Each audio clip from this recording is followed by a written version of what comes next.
3 نکته در پاورپوینت که احتمالاً نمیدونستی. از قسمت اینزرت فورمز رو انتخاب میکنیم. 2 گزینه دارید، نیو فرم، نیو کویز. نیو کویز رو میزنم، سوالها رو طرح میکنم. فقط کافیه این QR کد رو مخاطبینتون اسکن کنن. شما در لحظه میتونید نتیجهش رو ببینید. اگر اسلاید هایی دارید که به نظرتون جذاب نیستن، از قسمت هوم دیزاینرز رو انتخاب کنید.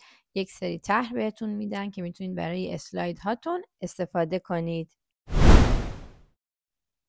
از قسمت اینزرت 3D مدلز رو انتخاب میکنیم و بعد گزینه دوم رو میزنیم. یه سری تصاویر 3D به ما نمایش داده میشه که بنا به پروژه میتونید یکی از اونها رو انتخاب کنید، تنظیمش کنید هر جوری که فکر میکنید بهتر هست و بعد با فشردن کنترل دی یک کپی از اون تهیه میکنید و در اسلاید دوم پوزیشن تصویرتون رو به هر حالتی که دوست دارید تنظیم میکنید و حالا نوبت به حرکت میرسه. از قسمت انیمیشن باید مورف رو انتخاب کنید و این هم میشه نتیجهش. اگر کانالم رو سابسکرایب نداری سابسکرایب کن، منتظر آموزش های بعدی باش.